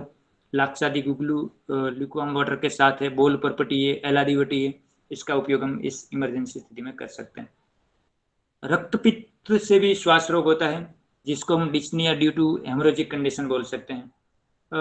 बहुत ज़्यादा ब्लीडिंग होने की वजह से हमारे शरीर में जो आरबीसी में जो हीमोग्लोबिन है वो ऑक्सीजन का वहन कर रहा है, इसका कार्य सम्यक रूप से नहीं हो पाएगा इसकी कमी की वजह से, और बॉडी की जो डिमांड है उस ऑक्सीजन का सप्लाई सम्यक रूप से नहीं होगा तो भी श्वास रोग की स्थिति उत्पन्न हो सकती है। तो इस स्थिति में इमीडिएटली हमें ब्लड इन्फ्यूजन की ज़रूरत पड़ती है। यदि आपके पास सुविधा उपलब्ध है ब्लड ट्रांसफ्यूजन की तो आप ब्लड ट्रांसफ्यूजन कर सकते हो। यदि नहीं है तो आयुर्वेद में जो अजारक्त की बस्ती बताइए, रक्त बस्ती बहुत जगह पे देते हैं, आयुर्वेद में भी खास करके थैलेसेमिया में केसेस में अजारक्त बस्ती दी जाती है, तो वो भी आप देके इमरजेंसी स्थिति में इसका उपयोग कर सकते हो। माइल्ड टू मॉडरेट स्थिति है तो इसमें वासा सोरस, शतावरी, गोक्षुर, चंद्रकला रस है, इसका उपयोग कर सकते हो। आमलकी, मधु, इक्षु रस का और स्वर्ण भस्म का उपयोग इस स्थिति में आप कर सकते हो। दूसरी स्थिति है उदावर्त जन्य श्वास रोग। इसका मॉडर्न वेस्टर्न मेडिकल साइंस में कोई खास वर्णन नहीं है। लेकिन बहुत सारे ऐसे केसेस आते हैं। मैं आपको इसका एक एग्जांपल दूंगा कि जब मैं पीजी कर रहा था, इस दौरान एक दोस्त के एक ड्यूटी थी आईसीयू में, और इसकी वो छुट्टी पे था, तब मुझे वहाँ जाने का मौका मिला था। उस टाइम पे एक 22 साल की लड़की जो श्वास का एक अटैक के साथ, इमरजेंसी अटैक के साथ आई थी, वो आसपास के डॉक्टर के पास गई थी, और वहाँ डॉक्टर ने उनको जो दवाइयाँ देते हैं वो दवाइयाँ दी गई, लेकिन इनसे इसको आराम नहीं हुआ मॉडर्न डॉक्टर्स ने। फिर उन्होंने बोला कि आप अस्पताल में जल्दी से जल्दी चले जाओ। जब वो रुग्ण हमारे पास आई तो मैं आईसीयू में लगभग पहली बार ही गया था, मुझे पता नहीं था कि इसमें वहाँ पे क्या यूज़ करना है दवाइयाँ। लेकिन मुझे ऐसा लग रहा था कि एक मौका मिला है, तो हो सके तो हम इसको आयुर्वेद से ठीक करें, यदि नहीं हो सकता तो फिर हमारे पास और सुविधाएं, डॉक्टर से पूछ के बात कर लेंगे। जब पेशेंट की हिस्ट्री ली गई तो इसमें हमें पता ये चला कि इसको पहले कुछ सांस की दिक्कत तो रहती थी, एलर्जिक अस्थमा की बात वो बता रहे थे, लेकिन लास्ट 4-5 दिन से वो पेशेंट को मल प्रवृत्ति नहीं हुई थी और उसका पेट फूला हुआ था, और दवाई लेने के बावजूद भी इसको सांस में आराम नहीं हुआ था। तो मुझे ऐसा लगा कि सबसे पहला क्यों ना इसको एक एनिमा दिया जाए। अब मॉडर्न हॉस्पिटल में वहाँ पे बस्ती का भी व्यवस्था हो नहीं सकती थी, तो मैंने वहाँ पे जो नर्सिंग स्टाफ था उनको बोला कि तुरंत इसको एक बार एनिमा लगा दो। इसको एनिमा लगाया, विदिन 5 to 10 मिनट्स में इसको मल प्रवृत्ति हुई और पेशेंट को श्वास में 100% आराम हो गया, और आधे घंटे में हमने इसको छुट्टी दे दी। तो कई बार ये भी हो सकता है कि उदावत की स्थिति से भी तीव्र श्वास का वेग उत्पन्न हो सकता है, और आपको यदि ऐसा डायग्नोसिस करने में पता चलता है कि इसका मूल कारण है वो उदावत है, तो आप बस्ती देने से तुरंत पेशेंट को आराम दे सकते हो। तो हर जगह पे दवाइयाँ सेम प्रकार के काम नहीं करती है, हमें पिन पॉइंट डायग्नोसिस करना है और वो हमें रोगी को तुरंत लाभ देने में सहायक होता है। इसमें जो चिकित्सा है वो नीरु या अनुवासन बस्ती है। हिंगू और सैंधव का प्रयोग भी आप कर सकते हो। हिंगू कर्पूरवटी दे सकते हो, हरित की चूर्ण ल्यूकवार्म वाटर के साथ, या क्षीवाक्षार पाचन दे सकते हो। आपके पास यदि अभयारिष्ट उपलब्ध है तो अभयारिष्ट भी आप मुहुर्मुहुर मात्रा में दे सकते हो। पांडुजन्य श्वास रोग है, इसको हम dyspnoea due to severe anaemia बोल सकते हैं। कई बार अकेला पांडु से जो श्वास रोग उत्पन्न होता है वो इतनी इमरजेंसी स्थिति उत्पन्न नहीं करता, लेकिन ब्रोंकियल अस्थमा के रोगी में यदि पांडु है और वो ज़्यादा मात्रा में पांडुत्व है या हीमोग्लोबिन बहुत कम है, ऐसी स्थिति है, तो इसमें अल्प मात्रा में या अल्प हेतुओं से भी इमरजेंसी स्थिति उत्पन्न हो जाती है। तो इस स्थिति में हमें दोनों की चिकित्सा करनी पड़ेगी। इसमें कंप्लीट बेड रेस्ट की आवश्यकता होती है। आवश्यकता होने पर ब्लड ट्रांसफ्यूजन या अजय रक्त बस्ती देनी है। स्वर्ण माक्षिक का प्रयोग करना है। लोहा सवय सप्तामृत लोह है, धात्री लोह इत्यादि का हमें प्रयोग करना है। दूसरा जो अनुबंध श्वास रोग है, इसमें मर्माभिघात या मर्माघात जन्य श्वास रोग है, ये जिसको हम dyspnoea due to acute myocardial infection या एंजाइना या any cardiac disease, renal failure और हेड इंजरी की वजह से होने वाली डिस्निया की कंडीशन के साथ कंपेयर कर सकते हैं। तो मोस्ट ऑफ जो हमारे वाइटल ऑर्गन्स है, किडनी से लीवर है या हार्ट है, ब्रेन है, इसमें कहीं ना कहीं प्रॉब्लम होने की वजह से, इसमें पैथोलॉजी होने की वजह से या उनमें टर्मिनल विकृति होने की वजह से जो श्वास रोग उत्पन्न होता है वो मर्माघात जन्य श्वास रोग की स्थिति है। और ये स्थिति बहुत फाटल होती है, रोगी के प्राण को तुरंत हरने वाली होती है, और कई बार इस प्रकार की स्थिति मोस्टली असाध्य अवस्था में आपको मिलती है कि रोगी बहुत एडवांस कार्डियक डिसीज की स्टेज में पहुंच गया है या एडवांस रिनल फेलियर की स्थिति में पहुंच गया है, तब इसमें इस प्रकार की एंड लाइफ में जो मिलने वाला श्वास रोग है वो इसमें मिलता है। लेकिन यदि इनिशियली आपके पास कोई ऐसा केस आता है इसमें रिनल या कार्डियक इन्वॉल्वमेंट की वजह से श्वास रोग मिल रहा है, तो इसको आप आयुर्वेद में जो मर्माघात जन्य श्वास रोग बताया इसकी लाइन ऑफ ट्रीटमेंट से ट्रीट कर सकते हो, जिसमें जो शास्त्रोक्त चिकित्सा है इसका मुझे यूज करने का कभी मौका नहीं मिला है, लेकिन यदि आपको कभी मौका मिलता है तो आप इसका यूज करके देख सकते हो कि लाभ होता है कि नहीं। शास्त्र में इसमें घृत भ्रिष्ट हिंगू सैंधव और मातुलुंग स्वरस का पान करवाने के लिए बोला है, और दूसरा कि इसमें किस ऑर्गन का इन्वॉल्वमेंट हुआ है अकॉर्डिंगली दूसरी दवाई भी आपको ऐड करनी। तो पहला जो घृत भ्रिष्ट हिंगू प्लस सैंधव और मातुलुंग स्वरस है वो हमारे पास इमरजेंसी में हम घृत भ्रिष्ट हिंगू और सैंधव रख सकते हैं, और मातुलुंग स्वरस न मिले तो हम सिंपल नींबू का स्वरस यूज करते हुए इस स्थिति में उपयोग करें और इसका असेसमेंट कर सकते हैं कि वो इस स्थिति में कैसे काम करता है या नहीं करता है। आम प्रदोषजन्य श्वास रोग हैं जिसको हम dyspnoea due to various metabolic disorders like acidosis से कंपेयर कर सकते हैं, और इस स्थिति में लंघन एक बेस्ट औषध है। और रक्त को शुद्ध करने के लिए या जो मेटाबॉलिक टॉक्सिन है इसको दूर करने के लिए मंजिष्ठादि क्वाथ दे सकते हैं। दीपन पाचन और वातानुलोमन औषधि देनी है। जो मेन चिकित्सा वो लंघन, आप कुछ मत दो, रोगी को अपने आप जो बॉडी है इसको हील करने में सहायता करेगी। अनाजन्य श्वास रोग है वो उदावर्त के समान ही है। इसमें भी कॉन्स्टिपेशन, क्रॉनिक कॉन्स्टिपेशन की वजह से डिस्ने मिलता है। इसमें आपको निरू बस्ती, अनुवासन बस्ती, शिवाक्षर, पाचन चूर्ण, जो भी अनुलोमक औषध है इसका उपयोग करना है। विषजन्य श्वास रोग, कई बार स्थावर या जांगम विष की वजह से भी श्वास रोग उत्पन्न होता है। तो हमें पता है कि विषस्य औषधम विषम, और स्थावर विष की स्थिति में हमें जांगम विष का उपयोग करना है, जांगम विष की स्थिति में स्थावर का उपयोग करना है। यदि रोगी ने विष पान किया है तो इसमें हमें सद्य वमन करवाना है या सद्य विरेचन, जो भी आपको उचित लगता है परिस्थिति के अकॉर्डिंगली वो करवाना है, जिसका मुख्य उद्देश्य आमाशय और पक्वाशय की शुद्धि करना होता है। और खास करके जब विष पान होता है या विष सेवन हो गया है तो इससे हृदय को बचाने के लिए हमें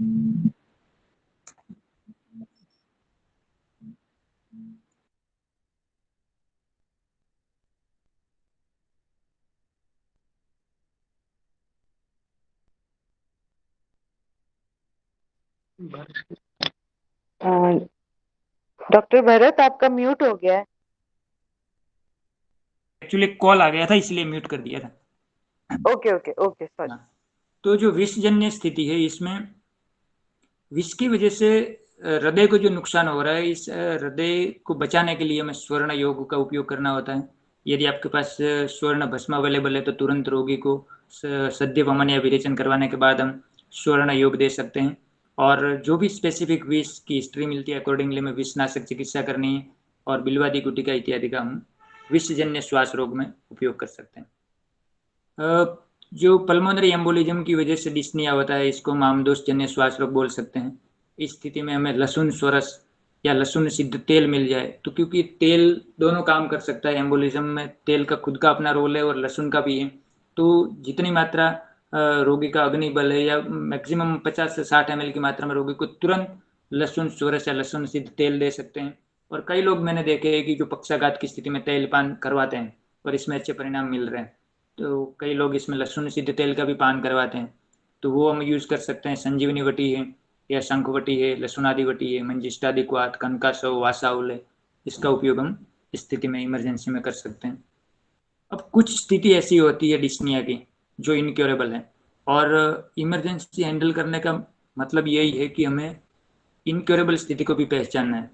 क्योंकि कई बार हम रोगी की इनक्योरेबल स्थिति को पहचान नहीं पाते हैं तो हम उनके जो स्नेहीजन होते हैं या रोगी के जो रिलेटिव्स होते हैं इसका प्रोग्नोसिस समझा नहीं पाते हैं, और इसीलिए प्रोग्नोसिस न समझा पाने की वजह से उनकी एक्सपेक्टेशन भी बहुत ज़्यादा होती है और इमरजेंसी में कोई श्योरिटी होती नहीं है, तो हमें भी कई स्थिति में नुकसान हो सकता है। तो यदि हम पहचान पाए कि इस रोग की अवस्था है वो इनक्योरेबल है तो हमें इसका प्रोग्नोसिस रोगी के स्नेहीजनों को समझा देना चाहिए और हमें कोशिश करनी चाहिए, चाहे वो इनक्योरेबल हो फिर भी जितने टाइम के लिए हम इसको बचा पाए इतनी हमें मेहनत करनी चाहिए। लेकिन हमारे माइंड में भी ये होना चाहिए कि हमें कितनी तीव्रता से इसकी चिकित्सा करनी है और इसके फ्यूचर आउटकम क्या हो सकते हैं, जिससे हम यदि रिजल्ट नहीं मिला तो हम निराश भी ना हो। क्योंकि जो इनक्योरेबल है इसको बिल्कुल रिवर्स करके साध्य करना वो पॉसिबल नहीं है।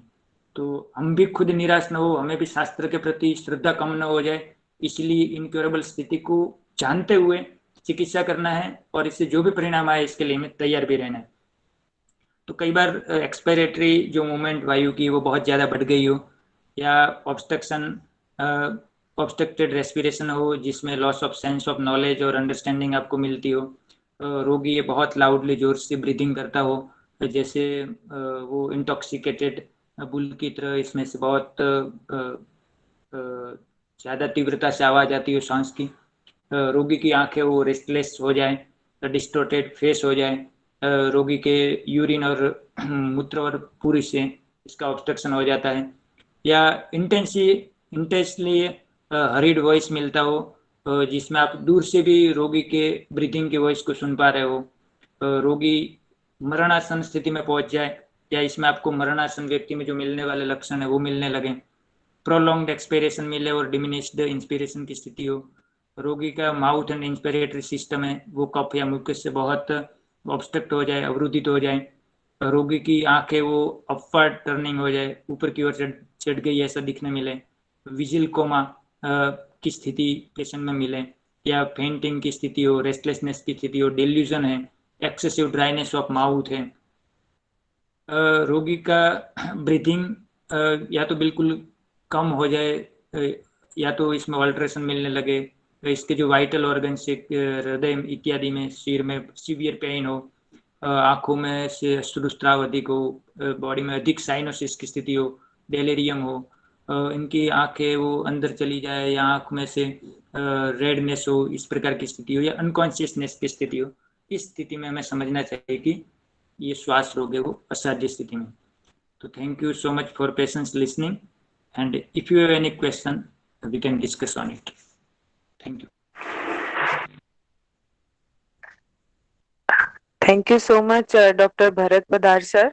आपने डेफिनेटली एक बहुत ही इम्पोर्टेंट टॉपिक की ओर हमारा ध्यान आकर्षित किया कि हमें इमरजेंसी पे भी उतना ही काम करना जरूरी है आयुर्वेद में जितना कि हम हमारी सामान्य से चीजों पर करते हैं।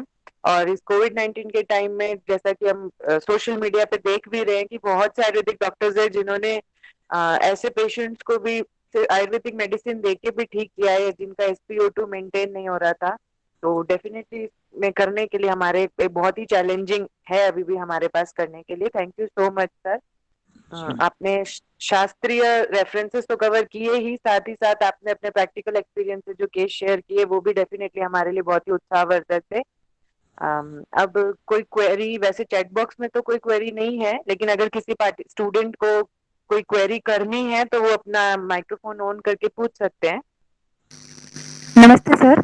सर मुझे ये जानना था कि सर आपने पल्मोनरी एम्बोलाई को सर आपने आम दोष से सर कोरिलेट किया, सर इसका कारण जानना चाहते थे।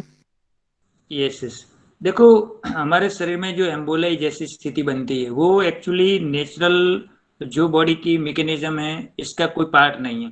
जो भी एम्बोलिज्म की स्थिति है वो शरीर के ऐसे द्रव्यों से एम्बोली बनता है जो शरीर के लिए मल रूप है, ठीक है, और ये मल रूप चीज है वही आम है, इसीलिए हमने इसको आम दोषजन्य स्थिति के साथ माना है। जैसे हम बात करते हैं कि किसी भी प्रकार के जो बैड लिपिड्स हैं, ठीक है, तो वो है, या कोई किसी प्रकार के इन्फ्लामेटरी मार्कर्स हैं, ठीक है, वो सब साथ में मिलकर बॉडी में एक ऐसी स्थिति उत्पन्न करते हैं, एम्बोलिज्म की स्थिति को उत्पन्न करते हैं। तो इस स्थिति शरीर के आम के सदृश गुणों वाली है, इसीलिए हमने इसको आम प्रदोषजन्य श्वास रोग के साथ कंपेयर किया।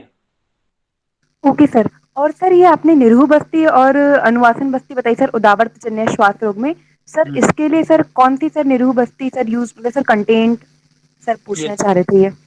देखो निरूह बस्ती में मेरा ये मानना है कि ऐसी निरूह बस्ती देनी चाहिए जो इजीली अवेलेबल, जैसे दशमूल क्वाथ है, तो दशमूल क्वाथ है वो श्वास रोग हर भी है, दीपन पाचन भी है, आम पाचक भी इसको बताया गया है, तो आपके पास अवेलेबल है तो दशमूल क्वाथ की निरूह बस्ती दे देनी चाहिए। और अनुवासन के लिए आपके पास अवेलेबल है तो एरंड स्नेह की आप बस्ती दे सकते हो। सर तो पहले मतलब निरूह बस्ती दी जाए, उसके निकलने के बाद सर फिर इवनिंग में अनुवासन, सर ऐसा करा जाए, मतलब सर किस तरह से सर पैटर्न क्या हो देने का निरूह और अनुवासन को। मुझे लग रहा है कि यदि पेशेंट में आपको ऐसा लग रहा है कि ज़्यादा मात्रा में मल प्रवृत्ति का विबंध है, विबंध की स्थिति है, तो इस स्थिति में आप दशमूल क्वाथ की निरूह बस्ती दे दो। लेकिन आपको ऐसा लगता है कि उदावर्त की स्थिति है और रुक्षता बहुत बढ़ी हुई है, तो इस स्थिति में आपको स्नेह बस्ती यानी कि ये जो एरंड स्नेह की बस्ती है वो दे देनी चाहिए। Okay sir, thank you sir. और सर लास्ट क्वेश्चन, सर आपने जो ये बताया चूर्ण सर मातुलंग स्वरस सैंथा नमक और सर हिंगू घृत वर्जिन हिंगू, सर इसका रेफरेंस क्या है सर, ये जानना चाह रहे थे। चरक संहिता सिद्धि स्थान में त्रिमर्मीय सिद्धि वाला chapter. Okay sir, thank you sir. Okay. और किसी का कोई question?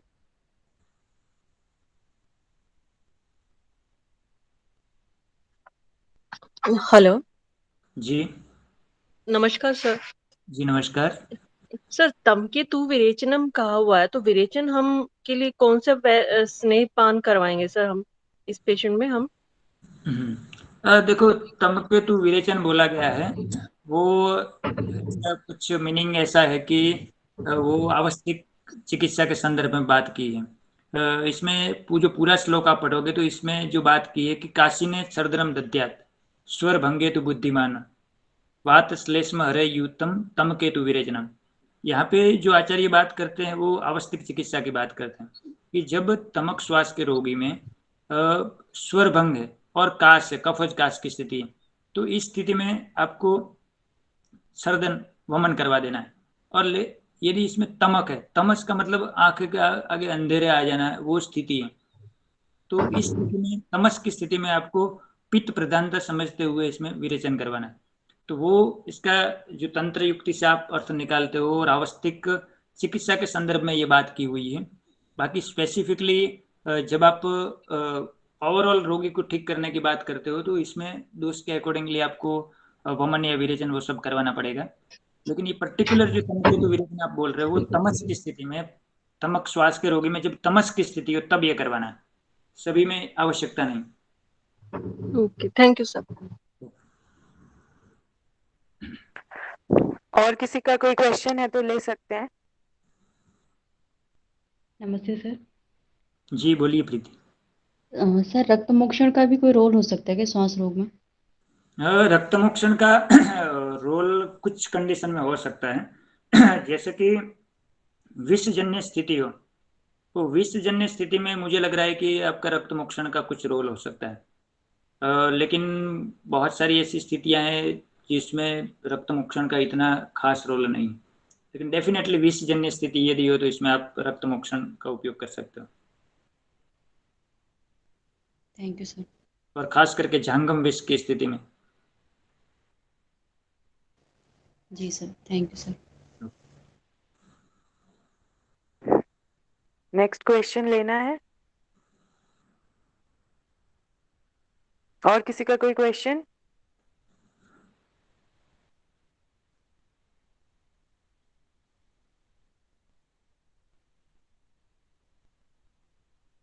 Thank you so much doctor Bharat sir. Definitely मुझे लगता है एक बहुत ही हेल्दी क्वेश्चन आंसर सेशन रहा और बच्चे सेटिस्फाई हुए आपके आंसर से। Thank you so much sir for this beautiful and informative presentation. Next in the row, I would like to invite Professor Baldev Kumar sir for vote of thanks. Baldev sir.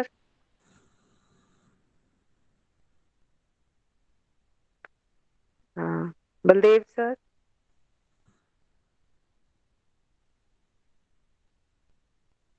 I think busy है sir. Hetal ma'am आप आ गए? हाँ जी बेटा, बस अभी आई। बहुत बहुत धन्यवाद। जी जी मैम, बस वोट ऑफ थैंक्स मैम आप। हाँ जी हाँ जी हाँ जी। डॉक्टर भरत बड़ार सर, आप हमारे निवेदन पर आप यहाँ आए और इस ज्ञान यज्ञ में आपने अपनी आहुति दी। पहले भी हम आपका इमरजेंसी में भी बहुत बार यहाँ निवेदन कर चुके हैं और आज भी एक निवेदन वैसे ही है ही आपके लिए कि भाई कभी भी जैसे हमारे जैसे इमरजेंसी आते है चिकित्सा के लिए, आपने जैसे आज बहुत सुंदर वर्णन किया और इसी तरीके से इमरजेंसी स्पीकर के रूप में भी आपने बहुत अच्छा हमारा साथ दिया है। उन सभी पलों के साथ के लिए और आज के लेक्चर के लिए विश्व आयुर्वेद परिषद की ओर से मैं आपका हार्दिक धन्यवाद करती हूँ और ऐसे ही आप हमारी ज्ञान पिपासा को आगे भी अनवरत रूप से शांत करते रहेंगे, ऐसी आपसे विनम्र प्रार्थना है। बहुत ज्यादा धन्यवाद आपका और डॉक्टर वीरल भाई शाह का। आज मैं कहना चाह रही थी, सुबह हमारी बात भी हुई पठार जी से कि आज दो गुज्जू है, एक मोदी और एक शाह। तो वीरल भाई शाह तो है ही और आपने आके बिल्कुल धुआंधार बैटिंग की और मुझे लगता है इनसे बहुत सारे स्टूडेंट्स स्कॉलर्स अपने अपने फील्ड में इसका चिकित्सकीय प्रयोग करके बहुत सारे जन स्वास्थ्य को संभालने का काम करेंगे। पुनः मैं आपका हृदय से धन्यवाद करती हूँ और बहुत सारी शुभकामनाओं के साथ नमो नमः। नमो नमः। जी, दीक्षा शांति मंत्र ले लीजिए। जी जी मैम, सभी साथ में शांति मंत्र करेंगे। सर्वे भवन्तु सुखिनः, सर्वे सन्तु निरामया, सर्वे भद्राणि पश्यन्तु, मा कश्चित् दुःखभाग् भवेत्। ओम शांति शांति शांति। नमो नमः। नमो नमः। सभी का बहुत बहुत धन्यवाद इस व्याख्यान को अटेंड